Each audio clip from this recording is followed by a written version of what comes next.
भी सवाल किया है कि जब आपको स्कूल में पढ़ने का अधिकार नहीं था, आपके लिए विद्यालय के दरवाजे तक बंद थे, आपको घूंघट में चार दीवारी के अंदर रहना पड़ता था, आपको उन रूढ़िवादी परंपराओं का पालन करना पड़ता था कि जब एक पति मर जाता था तो उसके साथ में जीवित स्त्री को जिंदा जला दिया जाता था। लेकिन आप सब भूल गई हैं। आज ये संकल्प लेती हूँ कि हिंदू धर्म के द्वारा बताए हुए किसी भी त्योहार को नहीं मनाऊंगी, कोई भी पूजा पाठ नहीं करूंगी, न ही मैं होली पूजन करूंगी, न ही मैं दीपावली मनाऊंगी, न ही मैं करवा चौथ जैसे व्रत रखूंगी। पुरुषों की भी मांग भरवाना, पुरुषों को भी चूड़ियां पहनाना, पुरुषों को भी बिछुए पहनाना, फिर देखना समानता कितनी अच्छी लगेगी। और ये बात मैं पुरुष साथियों से भी कह रही हूँ, खाली ये नहीं है कि महिलाओं के लिए ही लागू होती है, क्योंकि जब जब गुलामी की बेड़ियां तोड़ी गई हैं वो महिलाओं ने तो तोड़ी है, लेकिन उसमें बहुत बड़ा सहयोग मेरे पुरुष साथियों का भी है। सोचिए उस माता रमाबाई ने जिसने एक अच्छी साड़ी नहीं पहनी और उसके त्याग समर्पण बलिदान के कारण आप 1000 रुपए से लेकर 10,000, 20,000, 50,000, यहाँ तक कि मैं ये कहूंगी कि आज बहुजन समाज की महिला 1-1 लाख रुपए की साड़ियां पहन रही है, तो किसी और की नहीं बल्कि माता रमाबाई के संघर्ष, समर्पण और बलिदान की देन है।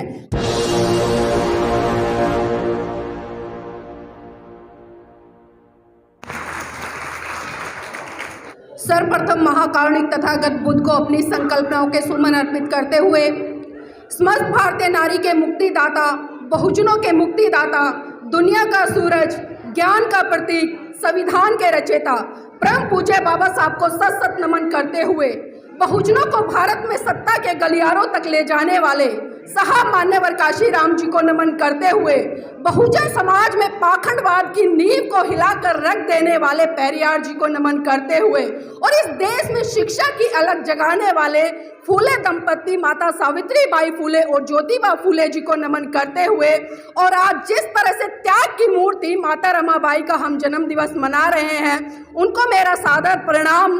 और आज के इस कार्यक्रम में उपस्थित सभी बुद्धिजीवी साथियों और खासकर मेरी मातृशक्ति और छोटी छोटी बेटियों को मेरा क्रांतिकारी जय भीम, नमो बुद्धाय। कि एशन विद्या न तपो न दानम, एशन विद्या न तपो न दानम, ज्ञान न शीलम गुणो न धर्मम, ते मृत्यु लोके भूवि भारभूता मनुष्य रूपेण मृगा चरंती।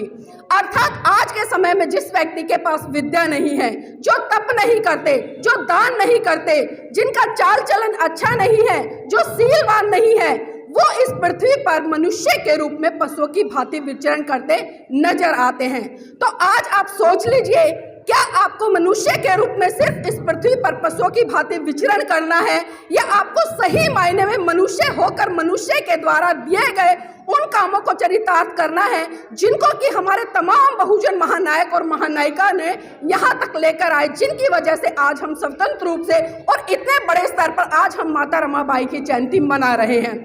आखिर क्या जरूरत है आज माता रमाबाई की जयंती मनाने की? आखिर क्या जरूरत पड़ी इस विशाल गोष्ठी को आयोजित करने की? आखिर क्या जरूरत पड़ी कि हम उनके संघर्षों को लेकर आज चर्चा करें? जरूरत है, बहुत बड़ी जरूरत है, क्योंकि आज जिस तरह से भारत देश का जो सिनेरियो बना हुआ है, हम देख रहे हैं कि जितने हमारे महान पुरुषों ने काम किए, आज कहीं ना कहीं उन महान पुरुषों के काम को मिट्टी के नीचे गड्ढे में धकेलने का काम तथाकथित सरकारें कर रही हैं। तो आज जरूरत हो जाती है कि हमारे समाज की बहन बेटियों को अपने महान पुरुषों को पढ़ने की।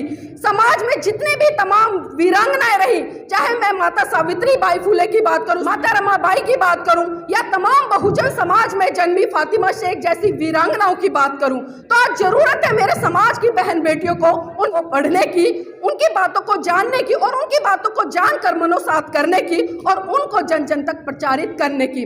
लेकिन विडंबना है कि आज मेरे समाज की महिलाएं जागरणों में तो जाकर बैठ जाती हैं, जागरणों में जाकर बैठ जाती है, घंटे घंटे अपने बर्बाद करती हैं। ब्राह्मणवादी व्यवस्था के तहत जितने भी आपको त्योहार दिए हैं, आप उन त्योहारों पर अपना पैसा खर्च करती नजर आती हैं। लेकिन कभी आपने सोचा है कि जिन चीजों के लिए हमारे महान पुरुषों ने हमें मना किया, आज उन्हीं चीजों को हम आगे बढ़ाने का काम कर रहे हैं? आखिर क्यों?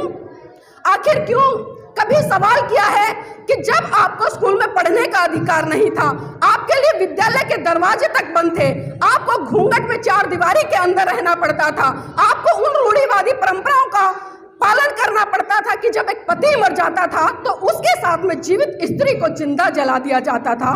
लेकिन आप सब भूल गई हैं, क्योंकि आज संविधान के माध्यम से आपको, परम पूज्य बाबा साहब के माध्यम से आपको तमाम वो हक अधिकार मिल गए जिनसे कि आप अपना जीवन संपन्न तरीके से जी रही हैं। लेकिन कभी भी इतिहास में जाकर आप ये नहीं सोचती कि अगर इस देश की महिलाएं, इस देश के महान पुरुष आप लोगों के लिए संघर्ष नहीं करते तो शायद आज आप इतने अच्छे अच्छे कपड़े पहनकर यहाँ पर नहीं बैठी होती। माता रमाबाई के जीवन संघर्ष से जुड़ी हुई मैं उस घटना का वर्णन जरूर करना चाहूंगी। बात उस समय की है जब परम पूज्य बाबा साहब पीएचडी की डिग्री लेकर महाराष्ट्र लौटे और महाराष्ट्र के लोगों ने परम पूज्य बाबा साहब के लिए एक भव्य कार्यक्रम का आयोजन किया और बहुत हर्षोल्लास का माहौल था। जब ये बात माता रमाबाई को पता चली कि मेरे साहेब महाराष्ट्र आने वाले हैं और महाराष्ट्र के लोगों ने एक भव्य कार्यक्रम का आयोजन किया है, तो उनकी खुशी का ठिकाना नहीं रहा। लेकिन विडंबना, माता रमाबाई के पास में एक भी ऐसी साड़ी नहीं थी कि जिस साड़ी को वो पहनकर बाबा साहब के सत्कार सम्मान समारोह में जा सके। लेकिन माता रमाबाई को याद आया कि एक बार साहू जी महाराज जी ने सम्मान स्वरूप परम पूज्य बाबा साहब को एक पगड़ी भेंट की थी और माता रमाबाई ने ट्रंक में रखी हुई उस पगड़ी को निकाला और जो उनकी साड़ी फटी हुई थी उसके ऊपर लपेटकर वो बाबा साहब का सत्कार देखने के लिए पहुंची। अब आप सोच सकते कि जिस महिला के जीवन साथी का सत्कार हो रहा है उसको मंच पर होना चाहिए, लेकिन माता रमाबाई मंच पर नहीं थी। जिस महिला को पहली पंक्ति में होना चाहिए वो महिला पहली पंक्ति में नहीं थी, जिस महिला को दूसरी पंक्ति में होना चाहिए वो महिला दूसरी पंक्ति में भी नहीं थी। मैं ये कहूंगी कि ना तो पहले पंक्ति में, ना दूसरी में, ना तीसरी में, ना चौथी में, यहाँ तक कि दूर दूर तक जितने लोग उस सभा में खड़े थे, माता रमाबाई उस भीड़ में कहीं नजर नहीं आ रही थी। माता रमाबाई कहाँ खड़ी थी आपको जानकर आश्चर्य होगा। माता रमाबाई भीड़ के पीछे एक पेड़ था, उस पेड़ के पीछे छुपकर खड़ी थी और उसका कारण क्या था कि माता रमाबाई की शरीर पे जो साड़ी थी वो फटी हुई थी और उस साड़ी को उन्होंने उस पगड़ी से ढक रखा था और उन्हें बाबा साहब का पूरा ख्याल था कि अगर लोगों को पता चल गया कि रमाबाई फटी हुई साड़ी पहनकर आई है तो बाबा साहब का क्या सम्मान रह जाएगा, बाबा साहब की क्या इज्जत रह जाएगी। इतनी गंभीरता से माता रमाबाई ने बाबा साहब के बारे में सोचा और भीड़ से पीछे हटकर उस पेड़ के पीछे छुपकर अपने जीवन साथी का सम्मान होते हुए देख रही। आंखों में खुशी के आंसू थे। बाबा साहब भी टकटकी लगाए भीड़ को निहार रहे थे कि कहीं तो उनकी रामू दिखाई दे, कहीं तो उनकी रामू दिखाई दे, क्योंकि बाबा साहब भी बहुत लंबे अरसे के बाद आए थे और एक आस भरी नजर से टकटकी लगा रहे थे उस भीड़ में कि उनकी जीवन साथी रमाबाई कहीं खड़ी दिखाई दे। लेकिन बाबा साहब बहुत भावुक हुए जब उन्हें माता रमाबाई नहीं दिखाई दी। लेकिन अचानक जब बाबा साहब की नजर उस पेड़ के पीछे गई, उन्होंने देखा कि एक स्त्री छुपके से पेड़ के पीछे से उन्हें निहार रही है, तो बाबा साहब समझ गए, बिना बोले बिना देखे ही बहुत कुछ समझ गए कि ये तो मेरी रामू है। और जो पेड़ के पीछे खड़ी है, क्यों खड़ी है, इसका कारण भी बाबा साहब समझ गए।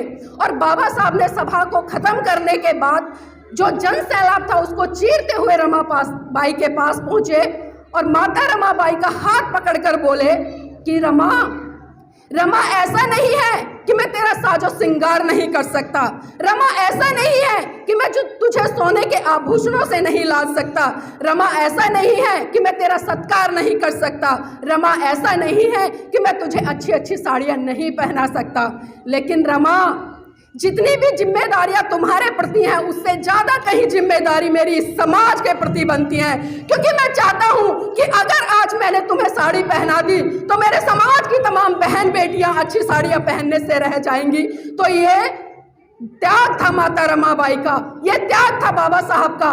तो माता रमाबाई ने भी बाबा साहब को ढांढस बंधाते हुए कहा कि बाबा साहब मैं आपसे कोई शिकायत नहीं कर रही, मैं आपसे कोई शिकायत नहीं कर रही, बल्कि मैं आपका विश्वास बढ़ा रही हूँ और मुझे उम्मीद है और मैं आपका हौसला बुलंद करती हूँ कि आपने मुझसे पहले इस दबे कुचले शोषित समाज के बारे में सोचा और मैं आपके साथ में कंधे से कंधा मिलाकर चलने के लिए तैयार हूँ। तो मेरी मातृशक्तियों सोचिए उस माता रमाबाई ने जिसने एक अच्छी साड़ी नहीं पहनी और उसके त्याग समर्पण बलिदान के कारण आप 1000 रुपए से लेकर 10,000, 20,000, 50,000, यहाँ तक कि मैं ये कहूंगी कि आज बहुजन समाज की महिला 1-1 लाख रुपए की साड़ियां पहन रही है, तो वो किसी और की नहीं बल्कि माता रमाबाई के संघर्ष, समर्पण और बलिदान की देन है। तो ऐसी महान शख्सियत को मैं सत नमन करती हूँ और उनका जो संघर्ष है, क्योंकि जितने उनके संघर्ष की यहाँ पर बातें की जाएं शायद कम पड़ जाएगी, लेकिन जरूरत है उनकी बातों को समझने की, जरूरत है उनकी बातों को पढ़ने की, जरूरत है उनकी बातों को मनोसात करने की। क्योंकि हम अक्सर देखते हैं कि हम अपने तमाम महान पुरुषों की जय जयकार कर लेते हैं, उनके द्वारा बनाए हुए नारे लगा लेते हैं या अपने द्वारा बनाए हुए जितने भी स्लोगन हैं उनको घड़ लेते हैं, लेकिन हम कभी भी जाकर धरातल पर वो काम नहीं करते। और आज जिस तरह से मैंने शुरुआती दौर में कहा कि हमारे बहुजन समाज की महिलाएं तमाम उन पाखंडवाद, रूढ़िवादी परंपराओं में आज भी जकड़ी हुई हैं, जिन परंपराओं, जिन कर्म कांडों से हमारे महान पुरुषों ने हमें निकलने का काम किया। मैं थोड़ा सा यहाँ पर चर्चा करना चाहूंगी, क्योंकि इतनी ज्यादा महिलाएं बहुत कम मुझे इस बौद्ध बिहार में दिखाई देती हैं। कितनी ऐसी महिलाएं हैं जो पूजा पाठ करती हैं? ईमानदारी से हाथ खड़े कर लीजिएगा। एक भी नहीं करती। अगर सच बोल रही है तो बहुत अच्छी बात है। अब मुझे एक बात बता दीजिए, एक बार हाथ खड़े कर लीजिए सारी महिलाएं यहाँ पर जितनी बैठी हैं, एक बार ऊपर हाथ कर लीजिए महिलाएं, दोनों हाथ। अब आप देखिए, आपके हाथों में चूड़ियां दिखाई दे रही हैं और उधर मेरे पुरुष साथी भी बैठे हैं, लेकिन किसी के हाथ में चूड़ी दिखाई नहीं दे रही। इसका क्या कारण है? कभी सोचा है, कभी सोचा है आपने कि आप चूड़ियां पहनते हैं लेकिन पुरुष नहीं पहनते? लेकिन स्कूल से लेकर कॉलेज तक हमें एक मुहावरा पढ़ाया जाता है। चूड़ियां किसका प्रतीक होती हैं? महिलाएं बताएं, क्योंकि महिलाओं ने पहन रखी हैं। किसका प्रतीक होती है चूड़ियां? जो बेटियां स्कूल में जाती हैं वो बताएं, किसका प्रतीक होती है चूड़ियां? नहीं पता? बताओ बेटा। कमजोरी का। लेकिन मैं बता दूं कि चूड़ियां कायरता का प्रतीक होती हैं, कमजोरी का प्रतीक होती हैं, बुज़दिली का प्रतीक होती हैं। और सबसे पहले मेरी ये नारी शक्ति क्या करती है? हम परंपराओं में से बंधे हुए हैं। जब आप लड़की को पक्का करने के लिए जाते हैं तो सबसे पहले हरे कलर की चूड़ियां भेजती हैं। आप खुद उस महिला को गुलाम बना रही हैं, और जब आपके आस पड़ोस में कहीं लड़ाई हो जाती है, आपके पुरुष चुपचाप घर में आकर बैठ जाती हैं, तो आप ही उन पर झुंझला कर कहती हैं कि आपके बस की कुछ नहीं है, घर में जाइए और चूड़ियां पहनकर बैठ जाइए। बोलती है ना ऐसा? तो फिर क्यों बोलती हैं? क्या मैं ये समझूं कि हम अपने महान पुरुषों का सम्मान नहीं करते, उनकी बातों को मनोसात नहीं करते, सिर्फ खाली उनकी जय जयकार करते नजर आते हैं? तो इसलिए मेरी मातृशक्तियों, सोचिए आखिर हम क्या कर रहे हैं, किस दिशा में कर रहे हैं। और जब विवाह होता है तो बहुत सारी चीजों का परिवर्तन हम देखते हैं। जब एक लड़का बारात लेकर जाता है, सर से लेके पांव तक आप महिला को उठाकर देख लीजिए, उसके पैरों में बिछुआ होती है, पायल होती है, गले में मंगलसूत्र होता है, सिंदूर होता है और माथे पे बिंदिया होती है।